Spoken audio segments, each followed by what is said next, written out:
Boa noite, pessoal. Vamos trabalhar. Estamos chegando aí na nossa última lição do trimestre e a última lição do ano 2021. Hoje, para nós, acaba. Ainda temos aí mais 2 semanas corridas pela frente, mas para a parte da escola sabatina, hoje a gente encerra a última lição. Durante esse trimestre, a gente teve a oportunidade de estudar o livro de Deuteronômio, com uma visão um pouco diferente da usual.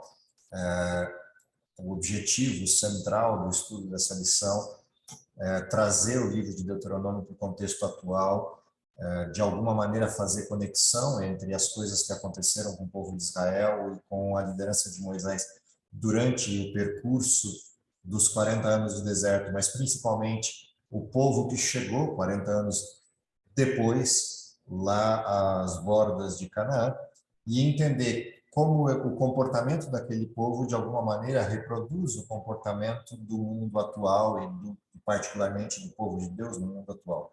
E também trazer como pano de fundo as alternativas para esse tipo de situação.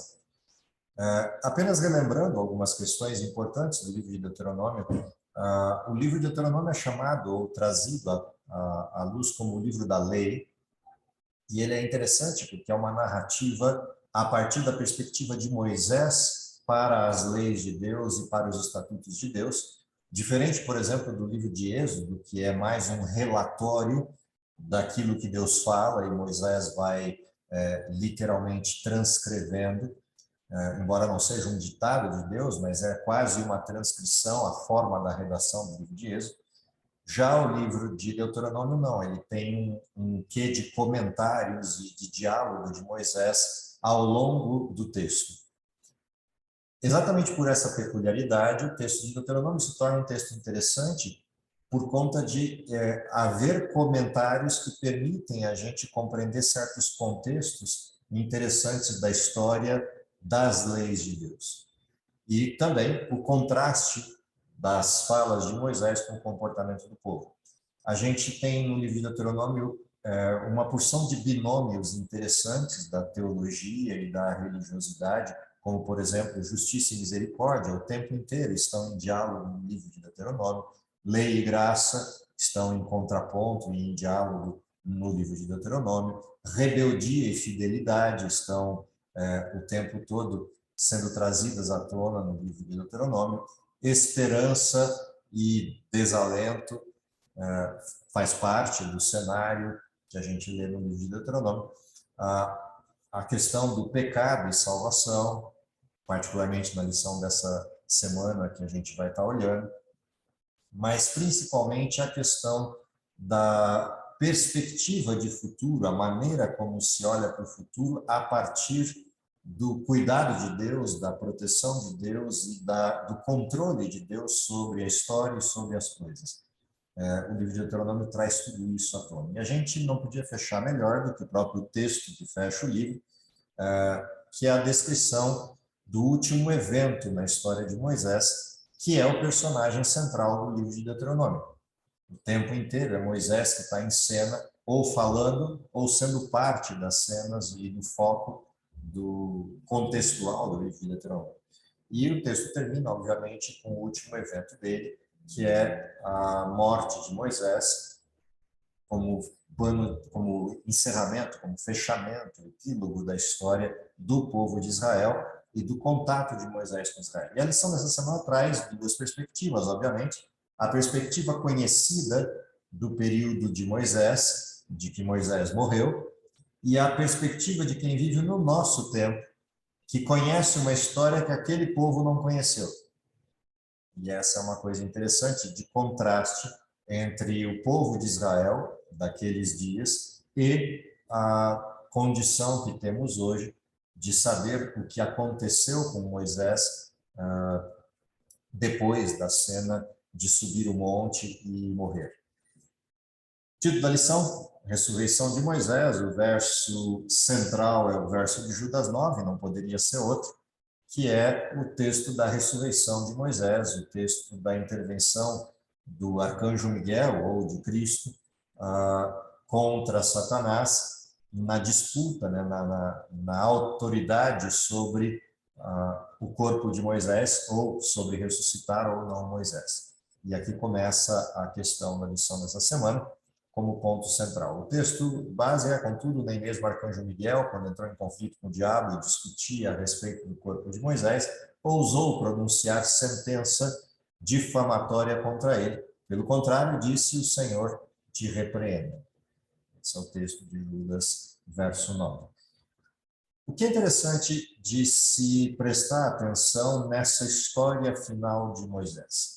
A lição é simples, ela é bastante curta, a lição última desse trimestre, mas traz um tema que é central na perspectiva do Evangelho.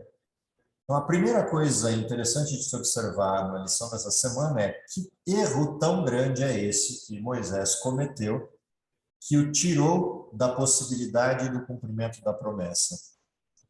Moisés passou 120 anos da vida dele sendo preparado e dirigindo o povo de Deus.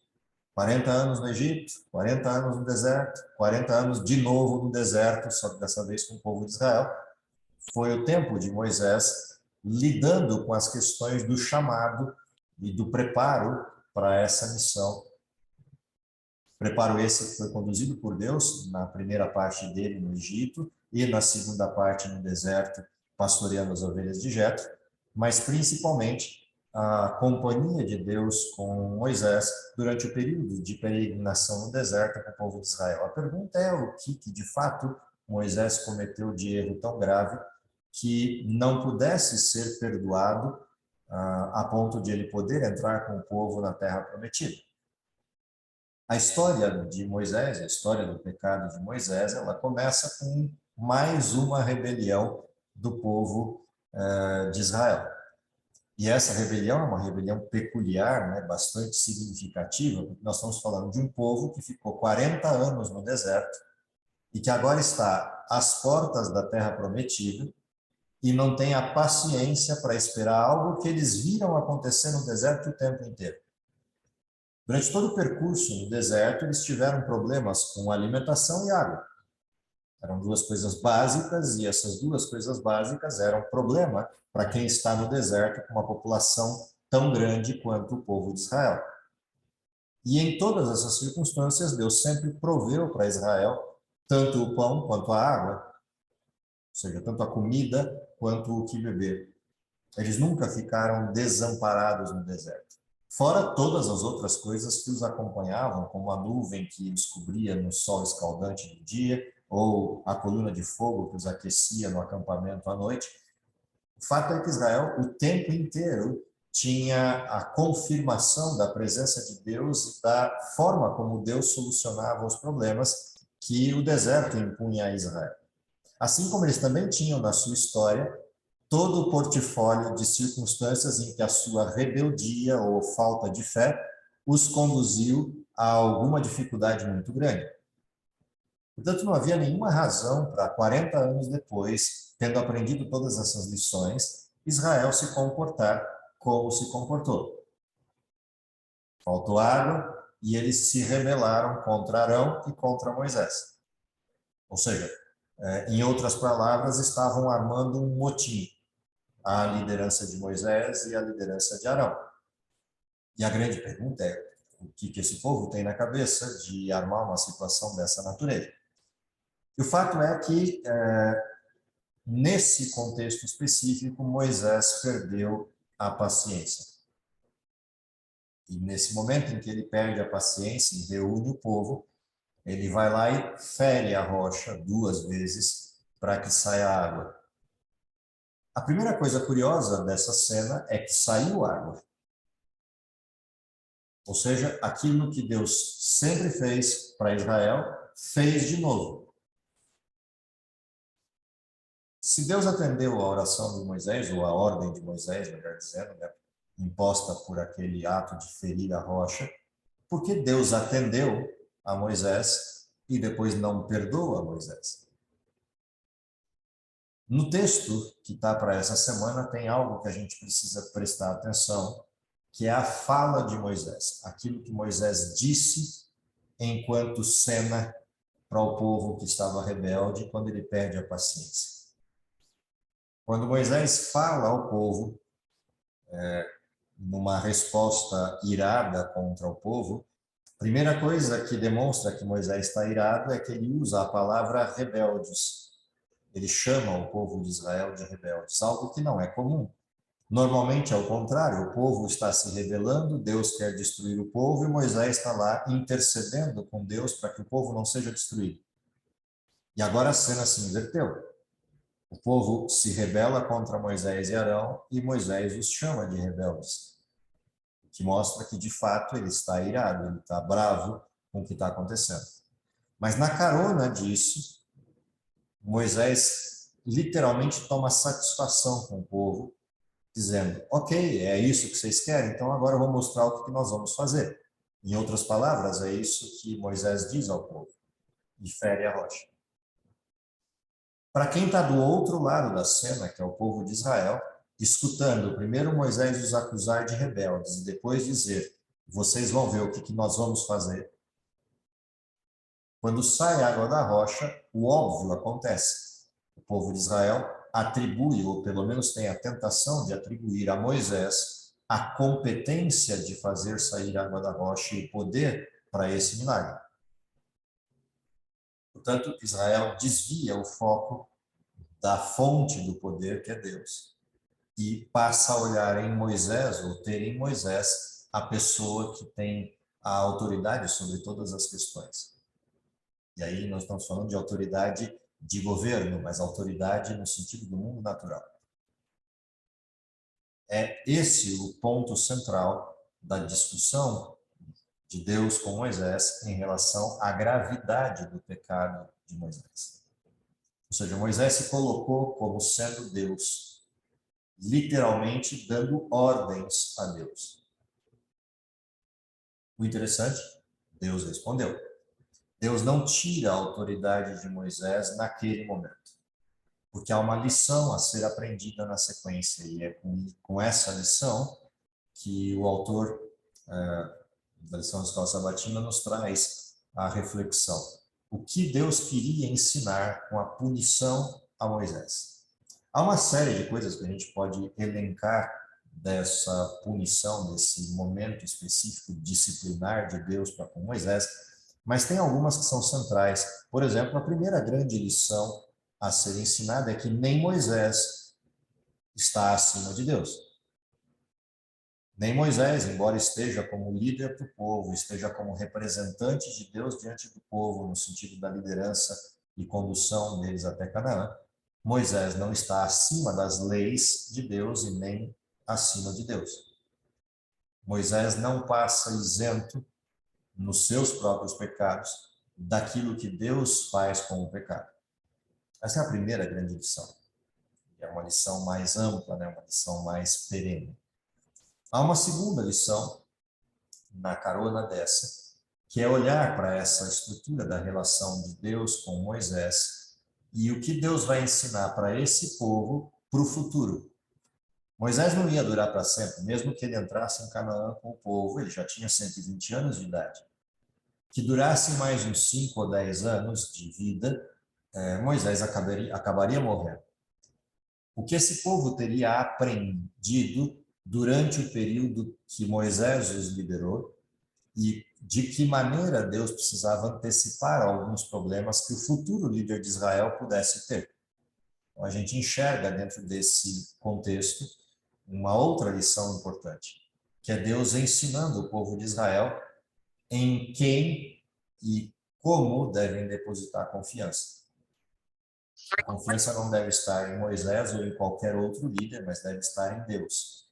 E se estiver depositada sobre um desses líderes, como Moisés ou Josué na sequência, deveria ser no sentido da liderança humana, mas não entendendo que esse sujeito seja diferente do próprio povo. Ele é um ser humano, filho de Deus, pecador, como todos os outros, com uma missão. Deus o colocou como líder, mas isso não o faz melhor e nem maior do que os outros. E essa lição é importante para que Israel não se rebelasse com outros líderes no futuro, principalmente Josué, que teria uma missão bastante delicada, que é a missão da conquista da Terra Prometida e da organização, da distribuição do povo de Israel nessa terra. Outra coisa que a gente percebe na forma como Deus atua para com Moisés é que Moisés tinha que aprender uma lição. E a pergunta é: que lição mais ainda sobra para aprender depois de 120 anos camelando com esse povo? Na verdade, há uma questão central em Moisés, que é a dependência total. E essa é uma outra lição importante desse evento e da forma como Deus lida com isso. Moisés precisava aprender que a dependência não tem limite. Ou seja, ele tem que confiar em Deus não só em um pedaço da situação, mas tem que confiar em Deus em tudo. Inclusive quando Deus diz: agora é hora de descansar, é hora de pendurar a chuteira, é hora de encerrar a tua carreira. Moisés teve que confiar de que essa é a melhor solução e aceitar que ele vai passar por tudo isso sozinho. O que leva a uma compreensão do que é a dependência. Nesse ponto específico, tem um aspecto importante. Moisés prefigura Cristo nessa cena. Moisés tem que subir o monte sozinho, vai morrer sem ninguém por perto e literalmente não sabe o que acontece na sequência, porque se ele morre sem ninguém por perto, vai ficar exposto ao relento. Literalmente como alguém que morreu na estrada e ninguém viu. Se você olhar o desenho de Cristo, Cristo passa pelas mesmas condições. Sobe o Monte das Oliveiras e recua e literalmente ora sozinho, porque os discípulos nem para ter a condição de orar com ele conseguiram. E ali sozinho ele sofre a angústia de estar diante da morte, sabe que tem que ir para morrer e vai morrer sozinho. Literalmente sozinho. Essa é a cena que Moisés antecipa nesse subir ao monte. E essa forma como a cena ocorre com Moisés também prepara o povo para compreender o que aconteceria no futuro quando aquele que é o profeta verdadeiro, aquele que é o Cristo ou o Messias, surgisse para executar o plano da redenção. Então, um outro aspecto, um quarto aspecto nessa questão da história de Moisés é essa antecipação por uma simbologia, ou uma analogia, uma metáfora daquilo que é o ministério de Jesus como Messias e principalmente a sua morte. Essa é uma outra cena interessante. Mas a história dessa semana não para só nos aspectos ruins da história, né? Moisés morrer, Moisés receber essa ordem. Tem uma série de outros detalhes por trás dessa história. Por exemplo, o fato de que Moisés vai ter que dar a notícia ao povo. Deus não chega para o povo e diz: olha, Moisés pecou, não vai entrar na terra. Não, Deus chama Moisés à parte e diz: você fez isso errado, agora você não vai entrar na terra. Reúna o povo e avise que sua carreira encerrou e que você vai subir o monte sozinho e eles vão perder o líder deles. E aqui aparece um quinto aspecto importante, que é a lição, ou aquilo que marcaria como lição o povo de Israel. Para Israel teria sido mais agradável receber algum tipo de castigo, mesmo que fosse morte, de alguns ou de vários, do que descobrir que Moisés morreria por causa deles. Obviamente não por causa deles no sentido direto, porque Moisés pecou, mas eles foram os provocadores iniciais da tentação a Moisés, e Moisés caiu. E agora Moisés não vai entrar na terra que ele os guiou para entrar. Moisés não vai entrar por causa deles. E ele tem que dar essa notícia ao povo. E quando ele dá essa notícia ao povo, o povo, obviamente, tem uma mistura de sentimentos, né? O arrependimento e o remorso juntos dentro da mesma cena, por conta do que eles provocaram em Moisés. Moisés divide o povo, divide a terra, organiza tudo aquilo que vai ser o processo de entrada e conquista de Canaã, faz mais um rol de instruções, não só ao povo, mas também a Josué, que vai ser o futuro líder do povo, e deixa toda a casa arrumada. Aqui vem uma sexta lição interessante. Moisés faz a transição de governança. Ele não deixa Josué, ó, se vira, eu vou subir o monte, agora é contigo. Não, ele passa todos os protocolos, todo o processo, deixa toda a casa arrumadinha. Óbvio, Josué vai ter muita coisa para fazer na invasão, mas a parte burocrática de dividir o povo e a parte política, que é dividir as terras, Moisés deixa pronto, deixa tudo ajustado nas mãos de Josué e com o povo consciente de que foi Moisés quem fez isso, para que Josué não fosse, de alguma forma, acusado de ter feito alguma manipulação, alguma coisa do gênero. Não, Moisés fez toda a divisão e deixou tudo ajeitado. Passado o tempo ali com o povo e tendo tudo organizado, a transição de liderança se dá de uma forma muito interessante.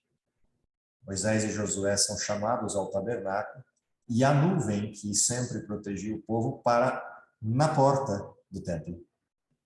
E ali Moisés apresenta Josué, e Josué é apresentado por Moisés e Deus como um futuro líder do povo de Israel oficialmente. A partir de agora, ele está na coordenação do povo. Daí para frente, Moisés se despede, avisa que ninguém vai poder ir com ele e sozinho sobe o monte. A última parte dessa história, a parte bonita dessa história, é o que acontece na montanha. E aqui o meu conselho é que vocês tomem um tempo durante essa semana para ler o livro Patriarcas e Profetas, o capítulo específico da morte de Moisés. É um capítulo que é imperdível, vale a leitura. Vou dar um spoiler bem rápido para não atrapalhar a leitura, mas a parte mais interessante dessa subida no monte é o que Moisés viu. Ele pôde ver do alto do monte. E aí, quando vocês abrirem o texto e lerem, lá vai ter todos os itens importantes do que Moisés contemplou. A parte óbvia que ele contemplou foi Canaã e o lugar que o povo iria ocupar. Porém, no momento em que ele está olhando para o vale, olhando para as montanhas à sua frente, se estivesse olhando para a área norte, quando ele está olhando para lá, a sua visão se modifica e ele já não olha mais com o olhar pura e simplesmente de um ser humano olhando as terras de um alto de montanha, mas ele é levado em visão a ver muito mais coisa. E essa muito mais coisa é uma parte importante do estudo dessa semana e algo que merece a nossa atenção para compreender três coisinhas. Primeira delas, que embora Deus não pudesse perdoar Moisés no sentido das consequências do que ele fez, para não deixar nenhum tipo de viés para o povo de Israel, como desculpa para a sua rebeldia ou para a sua apostasia futura. Deus tinha preparado para Moisés algo melhor do que entrar na terra. Segunda coisa, de que as escolhas de Deus são sempre melhores do que as nossas, portanto, aceitá-las é parte do nosso processo. E a terceira é que Deus nunca deixa seus filhos desamparados enquanto desesperança. E Moisés termina os seus dias descansando na esperança.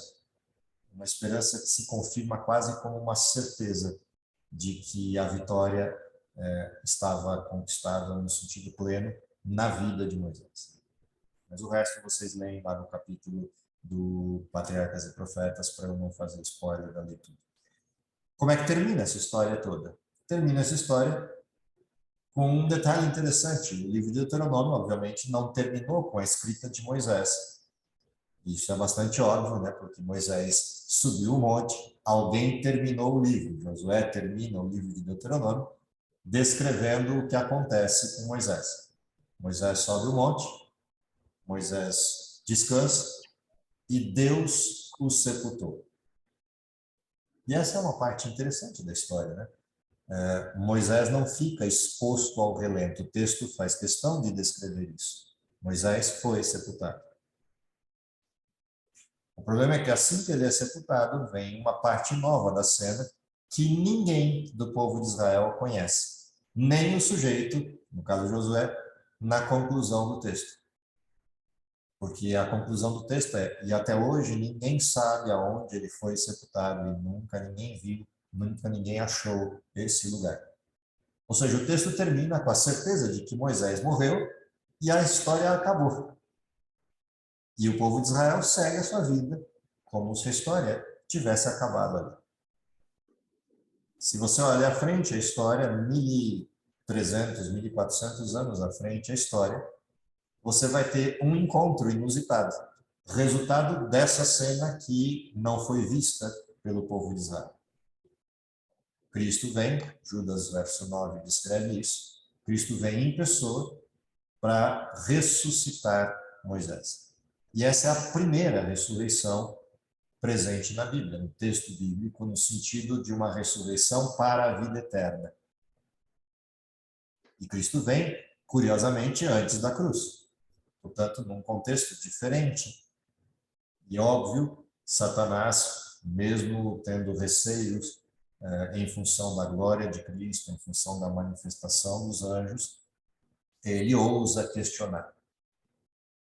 Ele sabe que Moisés pecou, ele sabe que levou Moisés à tentação e Moisés caiu, sabe que Moisés não vai entrar na terra por conta do que fez. E ele questiona, obviamente, a Cristo: você não pode levá-lo, porque ele está no meu mundo e se rendeu a mim. O interessante é que Cristo não entra no debate. Ele não dialoga com Satanás. Do mesmo jeito que ele não dialogou com a serpente, do mesmo jeito que ele não dialogou com Satanás no deserto, apenas ele se limita a responder de maneira direta com aquilo que é importante na palavra de Deus. O Senhor te repreende. A Deus cumpre a vingança, a Deus cumpre a intervenção, portanto o Senhor te repreende. E não toma confiança, ressuscita Moisés e leva Moisés embora. Aqui abrem-se algumas coisas importantes. A primeira delas é que esse evento confirma a esperança que temos na ressurreição em Cristo. Não só a ressurreição de Jesus confirma para a gente a possibilidade da ressurreição, como Paulo diz, né? Se Cristo não ressuscitou dos mortos, é vã a nossa fé. Mas antes de Jesus ressuscitar dos mortos, Moisés é a representação de que nós podemos ser ressuscitados e levados ao céu. E por isso, essa é uma lição importante para a gente, enquanto esperança e confirmação, no sentido de certeza, da ressurreição em Cristo. Uma outra coisa interessante dentro dessa cena é que o texto de Judas 9 diz que o diabo contendia com Jesus pelo corpo de Moisés. O que significa que a discussão aqui em tela é ressurreição de fato, o que elimina a discussão da imortalidade. Afinal de contas, se Moisés era perfeito e santo e já estava no céu, não precisava ressuscitar para ir para lá. E essa é uma outra coisa interessante desse texto. A ressurreição é um evento, é um ato literal. Não é uma metáfora. Óbvio que a gente tem que guardar certos limites nessa afirmação. Um deles é o fato de que a ressurreição em Cristo, no sentido da ressurreição para a vida eterna, mesmo no texto, estando posto a questão de contendia pelo corpo de Moisés, é óbvio que a gente tem que lembrar que estamos falando do contexto de Coríntios, ao descrever a ressurreição, Coríntios capítulo 15, e não um contexto de literalidade de Moisés ser ressuscitado na carne, como Lázaro foi, ou como o filho da viúva de Naim, ou outras ressurreições aconteceram de pessoas que ressuscitaram em carne e morreram de novo. A ressurreição de Moisés, embora se esteja falando do corpo, é uma ressurreição já de corpo espiritual ou de corpo glorificado. Isso é importante de se destacar na cena, para não criar nenhum tipo de viés aí nessa situação. Mas, de qualquer maneira, esse episódio de contendia pelo corpo de Moisés é importante por essa questão da discussão da imortalidade da alma. Uma outra e última coisa é Moisés vai ao céu e, curiosamente, Moisés retorna do céu quando Cristo passa pela mesma condição. Quando Cristo está sozinho, desesperado, desalentado, em função do corte da conexão entre ele e o Pai, por conta do pecado que o absorvia de forma cada vez mais intensa, próximo da cruz, você vai ver no Monte da Transfiguração esse processo de Moisés e Elias virem à terra para confortar e animar Jesus na missão. E essa é uma cena importante do período final do ministério de Jesus. Parte dessa cena é presenciada pelos discípulos. Pedro se adianta até construir 3 tendas para que eles fiquem ali. Mas a parte bonita dessa cena é lembrar que o que Moisés passou, agora ele pode usar para confortar e animar Jesus. Portanto, algo que está acontecendo aqui 1.400 anos antes de Jesus vai ser usado lá na frente, no período mais agudo da batalha entre o bem e o mal. O que mostra que Deus continua acompanhando a história. Deus não manipula a história, Deus não controla no sentido de um manipulador, mas ele acompanha a história, ele antecipa a história a favor dos seus filhos no sentido da salvação, no sentido da manutenção do livre-arbítrio e da possibilidade do enfrentamento com o mal. E essa história cruzada de Moisés e Jesus, ela é muito interessante, porque quando Moisés está no desespero, é Miguel quem vem ajudá-lo. Agora, quando Jesus está passando pela mesma condição como humano, é Moisés quem vem ajudá-lo. Que mostra que a nossa história também é recheada dessas mesmas condições. O que aprendemos de tudo isso com o olhar final da história de Moisés? De que os planos de Deus se realizarão de qualquer maneira, ao final, na sua intenção de ter perto de si todos os seus filhos. Do mesmo jeito que levou Moisés, levará todos os demais que, crendo nele, desejarem o céu. Vou terminar com os 2 textos, os 2 são do livro Patriarcas, na lição de sexta-feira. O primeiro deles diz assim: quando exclamaram com raiva, faremos sair água desta rocha? Com uma pergunta de contestação, puseram-se no lugar de Deus como se o poder estivesse neles, homens cheios de fragilidades e emoções humanas. Cansado da contínua murmuração e rebelião do povo, Moisés perdeu de vista seu auxiliador todo-poderoso e, sem força divina, maculou o relato de seus feitos com uma exibição de fraqueza humana. O homem, que poderia ter permanecido puro, firme e abnegado até o fim de sua carreira, acabou sendo vencido. Deus foi desonrado perante a congregação de Israel, quando devia ter sido engrandecido e exaltado. O texto seguinte: no Monte da Transfiguração, Moisés estava presente com Elias, que tinha sido trasladado. Foram enviados como portadores de luz e glória da parte do Pai ao seu Filho. E assim, a oração de Moisés, proferida havia tantos séculos, finalmente se cumpriu. Ele estava na boa montanha, dentro da herança de seu povo, dando testemunho daquele em que se centralizavam todas as promessas de Israel. Essa é a última cena revelada aos olhos mortais da história desse homem tão honrado pelo céu. A próxima cena, depois dessa, específica aqui, vocês vão ler no Patriarcas. Tem mais uma cena na sequência desse texto aqui, que vocês leem depois durante a semana. Deus abençoe vocês, que esse fechamento da lição do Deuteronômio possa, de fato, coroar e fechar com chave de ouro a nossa perspectiva e esperança de que todos esses eventos se concluam e, se possível, ainda na nossa geração. Vamos orar? Querido Pai, está nos céus, te agradecemos pelo dom da vida, te agradecemos porque as histórias relatadas no texto de Deuteronômio, o contexto por trás dessas cenas nos faz perceber a gravidade do tempo em que vivemos, as dificuldades que enfrentamos, mas principalmente o Deus que temos e a maneira como a sua misericórdia nos alcança, o seu poder nos capacita para enfrentarmos todas as dificuldades que se nos interpõem. Dá, Senhor, que possamos concluir a missão, estar atentos a tudo o que acontece ao nosso redor e principalmente cônscios da gravidade do tempo e da brevidade do tempo. Que possamos, de acordo com a tua vontade, ainda ver Jesus voltando em nossa geração, é o nosso desejo, e é por isso que oramos. Amém.